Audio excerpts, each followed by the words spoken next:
Olá, eu sou Ilcimara Abreu, psicóloga da Secretaria Municipal de Educação da Prefeitura de Carapebus. Eu atuo na equipe multidisciplinar da Secretaria e também no SEMAI, um centro específico para atender pessoas com deficiência. E eu vim falar hoje aqui com vocês um pouquinho do cenário que nós estamos vivendo para vocês, pais e responsáveis dos alunos da rede, né? Bom, primeiro, eu queria explicar um pouco, né, que esse cenário, esse contexto tão turbulento que a gente está vivenciando por causa do Covid-19, o tão famoso coronavírus, né?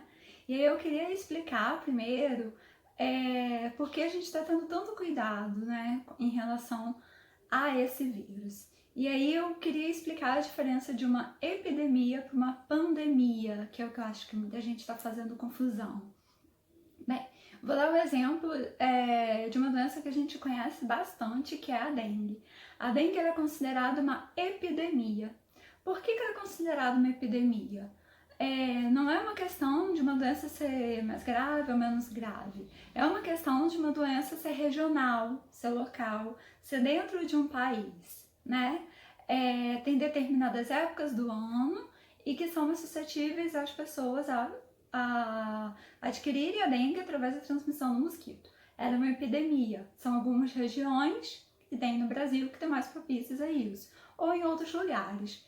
E aí, quando a gente fala de uma pandemia, é diferente. E aí, qual é a diferença? Tem dois critérios para considerar uma pandemia. Primeiro, ser uma doença transmissível, que no caso, por exemplo, da dengue não através do contato, né, de um contágio, ou de como a gente tem ouvido já falar, de toque no mesmo lugar que o outro que está infectado tocou, ou de gotículas de saliva, enfim, ela é transmissível, né?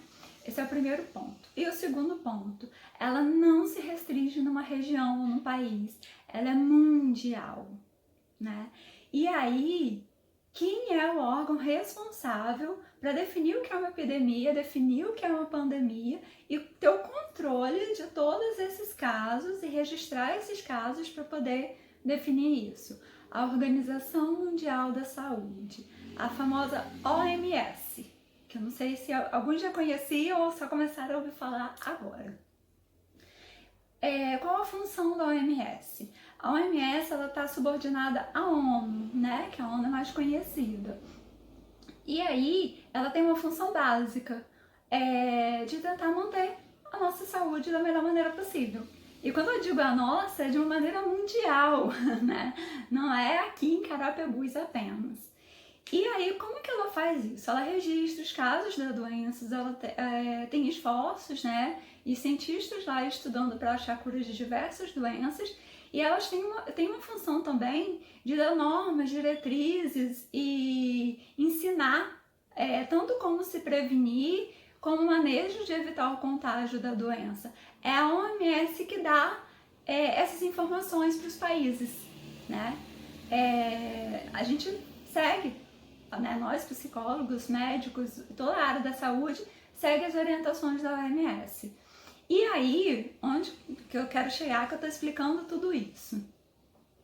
Quando o governador do estado do Rio fez o primeiro decreto suspendendo as aulas por 15 dias, ele fez embasado na OMS, porque a Organização Mundial da Saúde definiu que havia uma doença que estava afetando vários países, né, do mundo inteiro, que havia chegado no Brasil, e a OMS chegou à conclusão, com os estudos e pesquisas de vários cientistas lá, de que o isolamento poderia ajudar e seria útil para poder controlar essa doença. E isso levou o governador também a novamente, né, pouco tempo depois, tomar outra decisão. Olha, agora a gente vai ter que pensar em um isolamento um pouco maior, entrar em quarentena num tempo um pouco maior e flexibilizar as aulas. Bem, quando a gente recebeu essa notícia na Secretaria de Educação, e aí eu vou até estender, porque acho que não só a Secretaria do Município de Educação do município de Carapebus, mas como todas as secretarias de educação de todas as cidades, como todas as escolas particulares, estão trabalhando muito, num esforço muito grande para conseguir alcançar essa flexibilização, porque foi uma notícia repentina, né? Tanto como foi repentina para vocês e tá todo mundo, o que eu faço agora? A gente tá lá, né, do lado contrário e a gente tem que dar conta disso. E aí a gente entende isso nesse esforço todo baseado em 2 princípios. Primeiro, a vida de vocês é muito importante para nós. E por isso a gente pede para que vocês fiquem em casa, porque a OMS diz isso. É muito além de uma questão particular e decisão pessoal minha, da secretária, né? É uma norma que a gente está seguindo, que o governador está seguindo e a gente está cumprindo. E que bom, né, que estão considerando isso. E segundo, nós não queremos que as suas crianças percam na aprendizagem ou perda do ano letivo. Então, por isso a gente está levantando tantos esforços e trabalhando tão duro, né, uma equipe toda para fazer um planejamento de como vai resolver esse problema. A Secretaria de Educação já entrou em contato, a Secretaria de Educação no sentido assim, já está fazendo o planejamento, ela entrou em contato no que eu quero dizer nos profissionais, diretores e professores, né, de cada escola e do SEMAI também, já está iniciando esse contato, a Secretaria já começou esse movimento de fazer contato com vocês, pais e responsáveis. Por que eu digo responsáveis? Porque a gente sabe que muitas crianças da rede moram com os avós, né? E não só com os pais. E aí, a gente veio aqui, né? Eu falo a gente porque eu tô aqui, mas tem todo um trabalho aqui por trás de mim, né? Eu só tô aqui, mas tá todo mundo lá trabalhando a beça. A gente veio pedir para contar que a gente conta com a ajuda de vocês, né? O tempo todo a secretaria disse que precisa dos pais como parceiros da escola.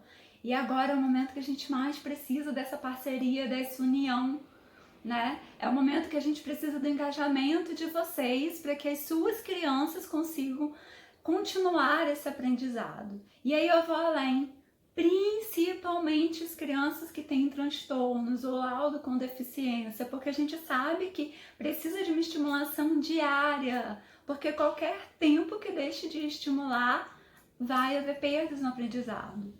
E vocês não vão fazer isso sozinhos, tá? Tem professores orientando como as atividades vão ser feitas, para tirar dúvidas a todo tempo. Então, não é vocês sozinhos. Quando a gente fala de parceria, o engajamento de vocês para aderirem tudo que a gente está oferecendo do nosso trabalho.